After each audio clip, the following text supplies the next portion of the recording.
बाबा हरभजन सिंह। मेरा नाम अभिषेक है। मेरा बचपन से ही आर्मी में जाने का सपना था और अभी पूरा भी हो गया। मेरी आर्मी में नई नई जॉइनिंग थी। अपनी सिक्किम पोस्टिंग के लिए ट्रेन से जा रहा था। मैंने देखा एक ट्रेन की सीट के पास आकर बहुत सारे जवान उस सीट पर हाथ जोड़कर जा रहे थे। वो सीट एकदम खाली थी और सीट के नीचे दो बड़े बड़े बक्से रखे थे। मुझे कुछ समझ नहीं आया और मैं अपनी आंखें बंद करके सो गया। देर रात मेरी आंखें खुली तो अंधेरे में मैंने आर्मी की यूनिफॉर्म पहने बैठा एक लड़का देखा जो उसी खाली सीट पर बैठा था और मुझे एक मुस्कान के साथ देख रहा था। उसे देखते ही मैं थोड़ा घबरा गया और उठकर बैठ गया। मैंने उस लड़के से पूछा, क्या ये सीट आपकी है? उस लड़के ने आंखों के इशारे से हाँ कहा। तब मैंने पूछा कि वो लड़का कौन है और लोग उसकी सीट पर आकर हाथ क्यों जोड़ रहे थे। इस बात पर उस लड़के ने कोई भी जवाब नहीं दिया। मैंने फिर पूछा, पर फिर वो लड़का एक मुस्कान लिए उसे देखता रहा। मैं उस लड़के को कुछ देर तक देखता रहा और फिर लेट गया। और कुछ ही सेकंड बाद जब वापस मैंने उस सीट पर नज़र घुमाई तो वहाँ कोई नहीं था। मुझे यह सब बहुत अजीब लग रहा था।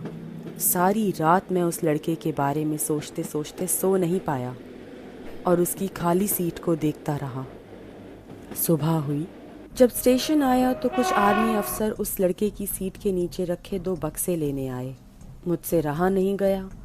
मैंने बाकी अफसर से उस लड़के के बारे में पूछा, क्या आप मुझे बता सकते हैं यह किसकी सीट है और सब जवान यहाँ हाथ जोड़कर क्यों जा रहे थे?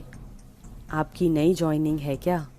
जी हाँ, उन अफसर ने बताया कि वो सीट बाबा हरभजन सिंह की है जिनकी 1968 में मौत हो चुकी थी।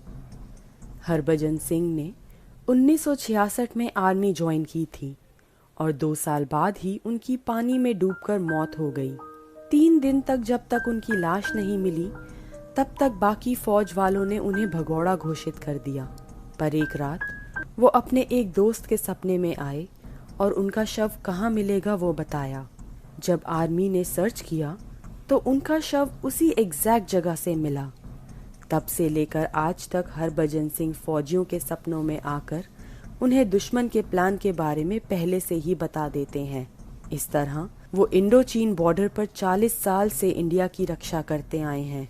कहते हैं रात में पहरा कर रहे फौजियों की अगर आंख लग जाती है तो वो उन्हें चांटा मारकर सतर्क भी करते हैं। इतना ही नहीं, इंडियन आर्मी भी इस बात को मानती है कि उनकी आत्मा अभी भी बॉर्डर पर ड्यूटी कर रही है और उन्हें कैप्टन का दर्जा और बाबा की उपाधि भी दी गई है। उनके नाम का एक मंदिर भी बनाया गया है जहां उनका एक कमरा है। हर रोज उनका बिस्तर बिछता है और उनकी यूनिफॉर्म और जूते वहां रखे जाते हैं। हर बार जब उनके कमरे की सफाई होती है तब बिस्तर पर सिलवटें और उनके जूतों में कीचड़ पाई जाती है। और तो और उन्हें हर साल घर जाने के लिए 2 महीनों की छुट्टी भी दी जाती है और उनका सारा सामान उनके गांव भेजा जाता है। और उस समय सिक्किम के जवान हाई अलर्ट पर होते हैं। यह सब सुनकर मैं दंग रह गया और अपने बंकर पहुंचते ही सबसे पहले बाबा हरभजन सिंह के मंदिर गया, जहां मैं ट्रेन में हरभजन सिंह के साथ हुई अपनी मुलाकात के बारे में सोचने लगा। और सोचते सोचते मुझे गर्व महसूस हुआ कि मैंने उनकी छवि देखी।